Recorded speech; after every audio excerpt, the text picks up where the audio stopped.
미국 리디모 장로교회를 담임했던 팀 켈러 목사님은 이렇게 말했습니다.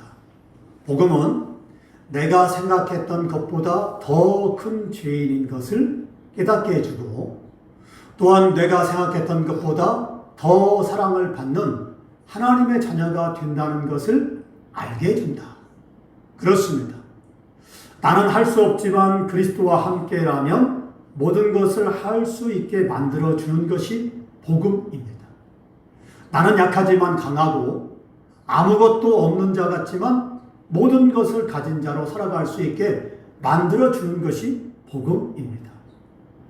누구보다도 구원의 은혜를 크게 받고 복음을 전하는데 앞장섰던 사도 바울은 이렇게 고백했습니다.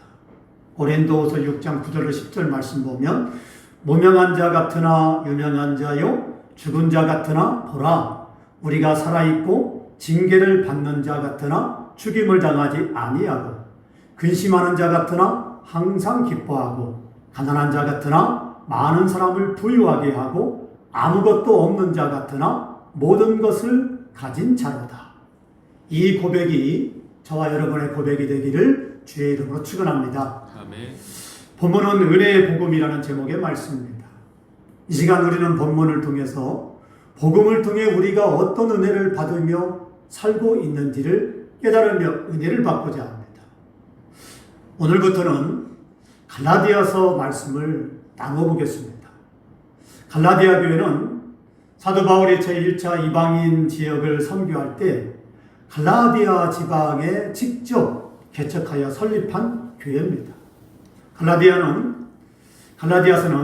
사도 바울이 AD 55년경 고린도에서 갈라디아 교회에 보낸 편지입니다. 갈라디아서는 당시 널리 퍼져 있는 율법주의에 대항하여 오직 믿음으로만 구원을 받는다라는 이신득이의 복음을 수호하고 지키기 위한 일종의 변증서입니다. 당시 율법주의는 예수 그리스도의 은혜의 복음을 훼손시키고 갈라디아 교회 성도들의 신앙을 뿌리채 흔들고 있었습니다. 사도 바울은 갈라디아 교회의 이런 심각한 상황을 잘 알고 있었기 때문에 다른 교회에 보낸 편지들은 처음에는 좋은 인사말부터 시작했습니다. 하지만 갈라디아서의 처음의 말씀을 보면은 첫 시작부터 아주 강력하고 단호하게 책망하고 변증법적으로 말씀하고 있습니다. 이유가 무엇이었을까요? 이것은 당시 갈라디아 교회가 얼마나 영적으로 심각한 위기에 처해 있는가를 잘 알 수 있기 때문에 그렇습니다. 본문 1절 말씀을 보면, 사람들에게서 난 것이 아니요 사람으로 말미암은 것도 아니요 오직 예수 그리스도와 그를 죽은 자 가운데서 살리신 하나님 아버지로 말미암아 사도된 바울은 그랬습니다. 다른 나라에서 한 국가를 대신해서 업무를 보는 것을 대사관이라고 말합니다. 또 그 나라를 대표해서 파견된 사람을 뭐라고 부르냐면 대사라고 말합니다. 대사관은 파견된 나라의 수도에 설치되고, 대사는 자신의 나라를 대표해서 파견국에서 외교활동을 담당하는데, 대사관에서는 각종 증명서를 발급해주는 행정 업무를 포함해서 문화교류 활동과 파견국에 대한 정보 수집 활동과 국제회의나 교섭 준비 활동 등의 다양한 업무를 진행하고, 자국민을 보호해야 하는 상황이 생길 경우에 최선을 다해서 보호를 해줍니다. 자, 이렇듯 사도 바울은 이방인에게 하나님 나라의 복음을 전하기 위해 특별히 하나님이 세우신 이방인 사도, 그리고 하나님 나라의 대사로 파송했습니다. 좀 더 쉽게 말씀드리면 이방인 지역에 세워진 교회가 뭐냐? 대사관. 그리고 이방인에게 복음을 전하여 이방인을 구원의 길로 인도하는 대사는 바로 사도 바울입니다.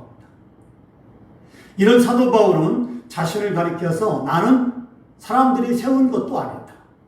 사람들이 투표해서 세운 것도 아니고 오직 하나님이 임명해서 사도가 되었다라고 강조하며 말하고 있습니다. 할렐루야. 아멘. 그러면 왜 사도 바울이 이렇게 자신을 향해서 나는 하나님이 직접 세우신 사도다라고 말하는 것일까요? 굳이 이렇게 하지 않아도 사도 바울은 사도라는 걸 누구나 다 알고 있습니다. 근데 왜 굳이 이렇게 나는 사도다, 나는 하나님이 세웠다, 나는 사람이 세우지 않았다 라고 왜 굳이 이렇게 말하는 것일까요? 이것은 말씀을 전하는 사도 바울의 말을 부정하고 인정하지 않으면 말씀을 받는 자의 신앙이 무너질 수밖에 없기 때문에 그렇습니다. 만일 말씀을 전하는 사도 바울이 사도가 아니라고 한다면 어떻게 되겠습니까? 갈라디아 교회는 교회가 아닐 뿐만 아니라 성도들도 성도가 아니고 바울은 복음에 있어서 거짓된 자가 되고 맙니다. 왜냐? 하나님이 파송한 자가 아니잖아요. 하나님이 세운 하나님 나라의 대사가 아니잖아요. 그렇기 때문에 바울이 사도가 아니라면 개척한 교회도 교회가 아니고 복음을 전하여 구원시키고 한 그 성도들도 성도가 아니게 되고 그리고 사도 바울도 거짓된 자가 되고 맙니다. 거짓된 복음으로 교회를 세웠다? 이건 율법주의자들의 시각에서 본다면 이단이죠. 우리 기독교에서도 아류가 있습니다. 기독교 정통으로 해서 교회가 세워져야 되는데 기독교 색깔을 띠면서 그리고 기독교는 나옵니다. 그걸 뭐라고 하냐면 우리가 사입이다, 이단이다 이렇게 말합니다. 그들도 역시 찬송을 부릅니다. 그들도 역시 우리가 똑같이 성경책을 가지고 있습니다. 그들도 예수님을 말합니다. 그들도 하나님을 말합니다. 근데 같지가 않아요. 왜냐? 하나님이 파송한 목사님들도 아니고 하나님이 선택해서 부르신 하나님의 백성들도 아니고 그렇기 때문에 그런 이단의 교회들은 교회도 아니고 하나님의 백성도 아니게 되고 그들은 역시 마찬가지로 거짓된 자고 잘못된 자입니다. 그들이 그러기 때문에 무엇을 합니까? 택한 백성들을 영혼을 도둑질하고 교회를 무너뜨리는 일을 합니다. 정상적이라면 오히려 연합해서 교회를 세워야 되죠. 정상적이라면 오히려 교회라는 사람과 함께 같은 형제로서 은혜를 나눠야 되죠. 바로 그게 정상적인 신앙입니다. 바로 이 갈라디아 교회도 마찬가지라는 것이에요. 자, 그렇기 때문에 율법주의자들의 시각에서 본다면 사도 바울이 전한 복음은 이단에 불과한 것이죠. 이러면 갈라디아 교회 자체가 무너지게 되는 것입니다. 이래서 사도 바울은 뭐라고 하냐면 나는 사람에게서 난 것이 아니고 하나님에게서 났다 라고 말하는 거예요. 오늘 여러분의 구원은 그러면 어디서 났습니까? 사람에게서 난 것입니까? 그러면 여러분이 받은 구원은 아무것도 아니게 됩니다. 하지만 예수 그리스도를 믿는 믿음에서 난 것이라면 이야기는 달라집니다. 하나님은 우리가 예수님을 믿음으로 하나님이 성령을 통해서 우리를 거듭나게 하셨고 하나님의 자녀로 삼아줬습니다. 중요한 거는요, 우리가 예수님 믿을 때 거듭나게 된다는 거예요. 그게 놀라운 사건이죠. 바로 우리가 이런 성령의 역사가 없다면 우리가 예수님을 믿을 수가 없죠. 우리의 어떤 결단이나 아니면 우리의 어떤 무슨 믿으려고 하는 마음이나 이런 것들로 우리가 예수님을 믿을 수 없습니다. 성령의 인도하심, 성령의 역사, 성령이 함께하심, 성령께서 주장하시고 성령께서 함께하기 때문에 우리가 예수님을 주로 고백할 수 있게 되고 그리고 주일날 이렇게 하나님 전에 모여서 예배를 드리는 것입니다. 하나님을 기억나고 생각나게 하는 건 성령의 역사입니다. 우리가 하나님 전에 올 수 있는 것은 하나님의 인도하십니다. 믿으시면 아멘? 아멘. 바로 그게 성령의 역사죠. 내가 오고 싶어서 오는 것이 아니에요. 하나님이 기억나게 만들고 바로 그게 성령의 역사입니다. 성령께서 하나님이 기억나게 만드십니다. 내가 교회 가야 되겠다 하는 마음을 먹는 것도 바로 성령의 역사입니다. 내가 하나님을 섬기면서 내가 하나님의 말씀을 들으면서 은혜 받는 것도 역시 마찬가지로 성령의 교통하십니다. 바로 목사님의 말씀을 전하고 나는 듣지만은 그 사이 가운데 성령의 교통하심이 없으면 우리가 은혜가 없습니다. 은혜가 없으면 사람의 말로 들릴 수밖에 없는데 성령의 교통하심이 있게 되면 하나님 말씀이 들립니다.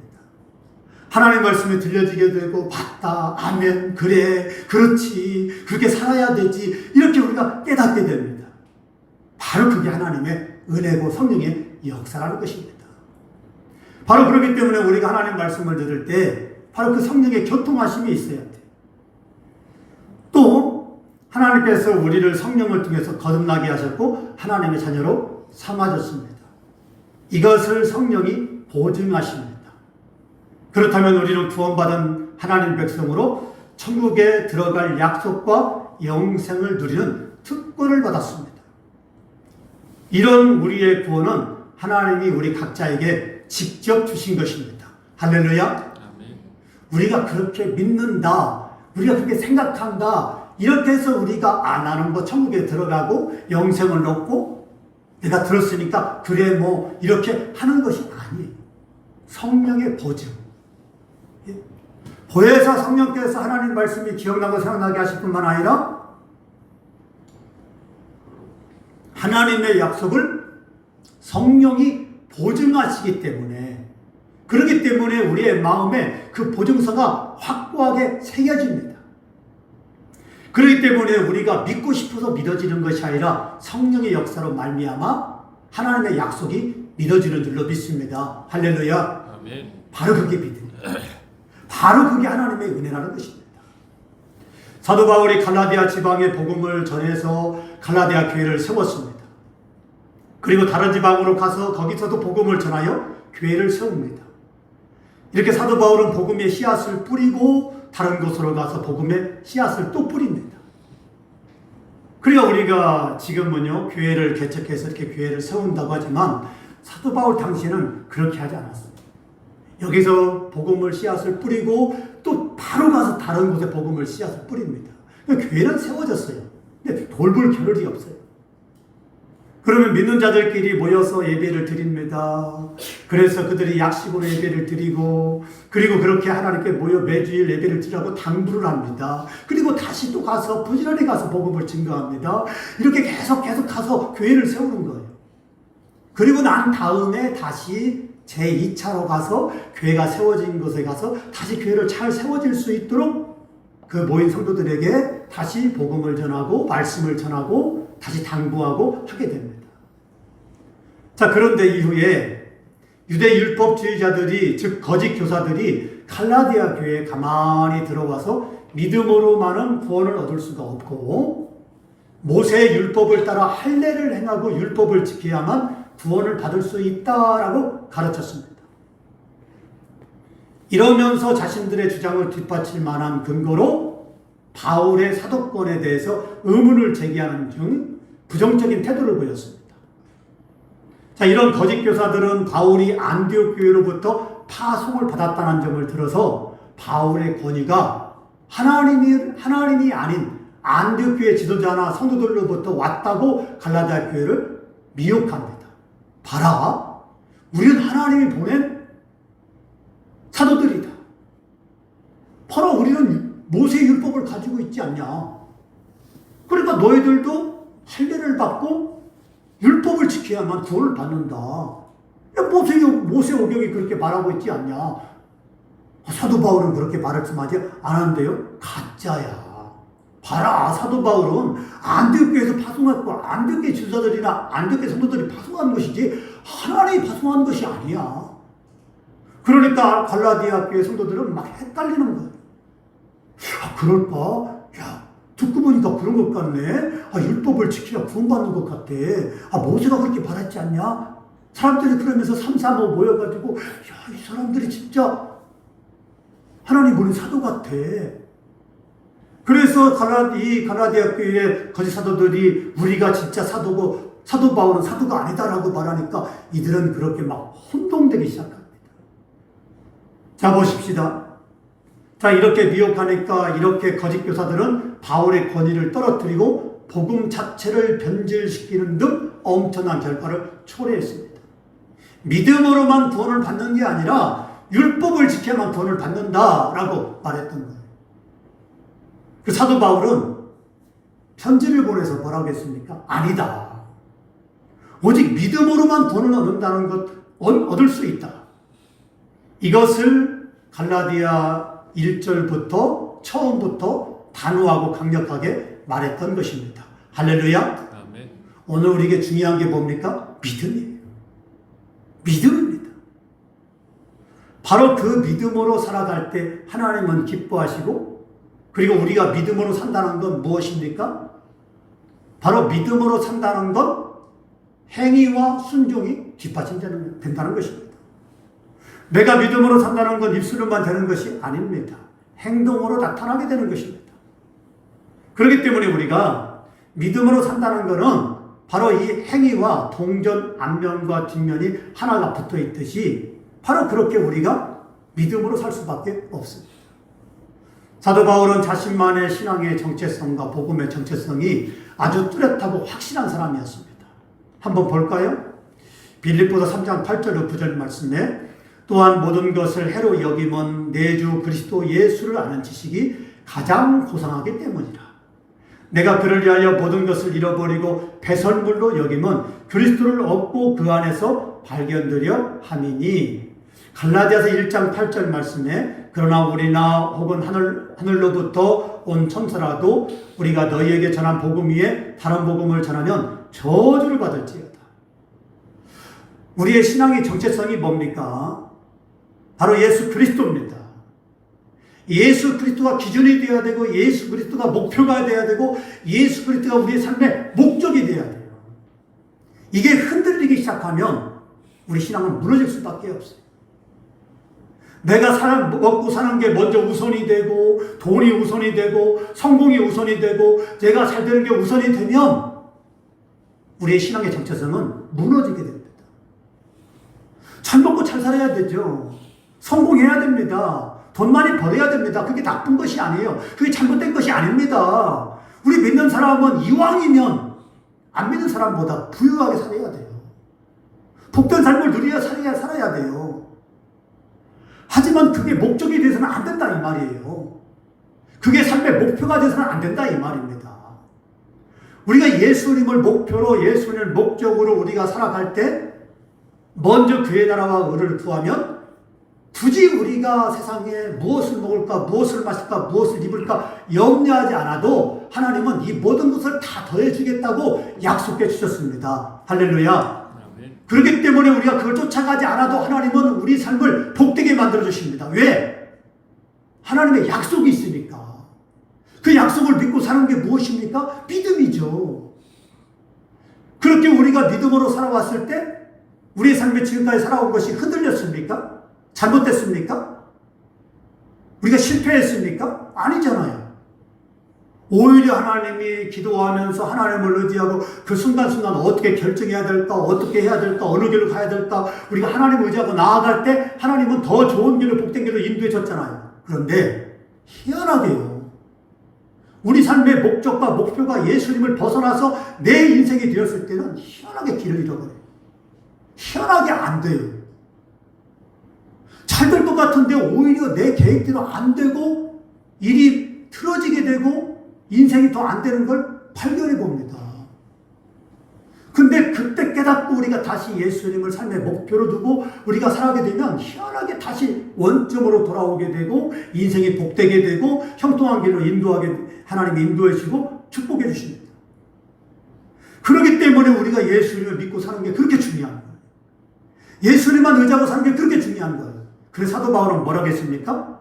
내가 모든 것을 해로 여김은 내 주 그리스도 예수를 아는 지식이 가장 고상하기 때문이라. 내가 그를 위하여 모든 것을 잃어버리고 배설물로 여김은 그리스도를 얻고 그 안에서 발견되려 함이니 그랬어요. 그러니까 예수님 하나를 얻기 위해서 내가 그 모든 것을 배설물로 여기고 다 버려버렸다는 것이에요. 예수님 하나를 얻으니까 모든 것을 다 얻게 되었으니까 이 모든 건 다 쓸데가 없다. 다 버려버렸어요. 그 사도 바울이 망했습니까? 굶어 죽었습니까? 아니잖아요. 하나님은 이 손길을 통해서 도와주고 저 손길을 통해서 도와주고, 하나님은 사도 바울을 보호해주시고 생명을 보호해주시고 축복하시고 역사하십니다. 가는 곳마다 하나님의 능력의 손이 함께하시고 하나님의 권능으로 함께하시죠. 오히려 폭발적인 역사를 일으키십니다. 바로 그것입니다. 우리도 인생 가운데 예수님 하나를 얻기 위해서 우리가 예수님만 붙들고 살게 되면, 하나님은 사도 바울의 인생 가운데 하나님이 개입하시고 섭리하신 것처럼 우리의 인생도 개입하시고 섭리하시고 축복해 줄 줄로 믿습니다. 할렐루야. 그게 믿음이에요. 그래서 믿음으로 살자 이 말입니다. 이처럼 사도 바울은 예수 그리스도 위에는 세상 모든 것이 아무것도 아니며 자신이 전한 복음 위에 다른 복음을 전하면 저주를 받을 것이다 라고 말씀했어요. 이처럼 사도 바울은 자신의 신앙에서도 그렇고 복음에 대해서도 한치의 양보도 없고 다른 것은 절대 허용하지 않았습니다. 어쩌면 우리의 신앙도 이래야 됩니다. 절대 양보와 타협이 없어야 돼요. 하나님 말씀이 아닌 인간적인 것이나 세상적인 것과는 타협하지 않겠다는 옹고집 같은 신앙이 있어야 돼요. 이래도 좋고 저래도 좋고 이래서는 안 된다는 것입니다. 가정의 평화를 위한답시고 적당히 세상과 타협하면서 신앙생활을 해서는 안 된다는 거예요. 양보할 건 양보하지만 믿음과 복음에 대해서는 절대 양보함이 없어야 됩니다. 그 신앙생활은요, 지혜롭게 신앙생활을 해요. 사람이 이렇게 말하면 이렇게 행동하고 저렇게 말하면 저렇게 행동하고 이런 신앙은 진실한 신앙이 아니에요. 나중에 보면 이런 사람들이 자신의 믿음을 버리고 하나님을 떠나 대마처럼 세상으로 돌아와 버리고 맙니다. 어떻게 보면요, 신앙은 독선적인 필요성이 있습니다. 세상 사람들이 이해하지 못할지라도 나는 이렇게 믿는다라는 신앙에서 한치 양보함이 없이 신앙생활을 해야 됩니다. 누구처럼? 사도 바울처럼. 우리 믿음의 선배들은요, 처음에 복음을 접하고 예수님 믿게 될 때 우리나라의 초대교회 선배들도요, 목숨을 내놨어요. 그들은요, 교회 다닐 때요, 심지어 아버지나 아니면 식구들로부터 두들겨 맞았고요. 그리고요, 우리나라의 1950년대, 60년대, 70년대까지도요, 교회 가면은 여자들 같은 경우는요, 딸이 교회 가면요, 머리를 다 잘라버려요. 삭발을 해버려요. 그래도 모자를 쓰고 교회 왔어요. 또 어떤 친구는요, 두드려 맞아가지고 눈탱이가 박탱이가 돼요. 그래도 와요. 왜 오겠습니까? 그렇게 교회 가지 말라고 그렇게 두들겨 맞고 머리를 깎고 그렇게 막 신발을 다 대버리고 방문을 잠겨버리고 막 해도 어떤 상황을 뚫고서도 교회에 예배드리러 옵니다. 왜 그렇습니까? 그게 생명길이 되기 때문에 그래요. 그게 구원의 길이 되기 때문에 그런 것입니다. 그렇기 때문에 신앙에 한치 양보 없이 목숨 걸고 신앙생활을 했는데 그 그렇게 신앙생활을 했기 때문에 오늘 우리가 구원을 받고 그들의 신앙으로 말미암아 우리가 복음에 전해서 구원을 받고 신앙생활을 하고 있는 줄로 믿습니다. 그들의 신앙이 아니었으면요, 우리가 예수님 못 믿었어요. 그들이 목숨 걸고 그렇게 했기 때문에 그래요. 예수님도 마찬가지지 않습니까? 우리를 구원하기 위해서 십자가에 자신의 목숨을 내던졌잖아요. 그분의 죽음으로 말미암아 우리가 구원을 받게 되었습니다. 오늘 우리도 이 예수님처럼 바로 그렇게 이제는 믿음으로 한치 양보 없이 그렇게 신앙생활을 해야 그게 신앙의 정답이 됩니다. 사도 바울은 거짓 교사들로 인해서 갈라디아 교회에 대해서 자신들의 사도권을 위협받고 있었고 복음마저 왜곡될 처지에 놓여 있었습니다. 이에 사도 바울은 자신의 사도권은 하나님이 주신 것과 동시에 자신을 지지하는 형제들과 갈라디아 여러 교회들에게 있음을 이렇게 표현했습니다. 본문 2절로 3절 말씀 보십시다. 함께 있는 모든 형제와 더불어 갈라디아 여러 교회들에게 우리 하나님 아버지와 주 예수 그리스도로부터 은혜와 평강이 있기를 원하노라. 아멘. 마지막으로 사도 바울은 은혜의 복음에 대한 핵심에 대해서 마치 예배의 맨 마지막 순서인 축도 형식으로 이렇게 말씀합니다. 본문 4절로 5절 말씀 보십니다. 그리스도께서 하나님 곧 우리 아버지의 뜻을 따라 이 악한 세대에서 우리를 건지시려고 우리 죄를 대속하기 위하여 자기 몸을 주셨으니 영광이 그에게 세세토록 있을지어다. 아멘. 우리 죄를 대속하기 위하여 자기 몸을 주셨으니 바로 이게 복음의 핵심이에요. 우리를 구원하기 위해서 자기 몸을 주셨다. 그렇죠? 예수 그리스도께서 우리를 악한 세대에서 건지시려고 십자가에 죽으셨습니다. 목적은 하나예요. 십자가에 죽은 것은 예수님이 죄 때문에 죽은 것이 아니에요. 잘못한 것 때문에 죽은 것이 아니에요. 우리 같은 죄인, 나 같은 죄인을 구원하기 위해서 십자가에 죽으신 거라 이 말이죠.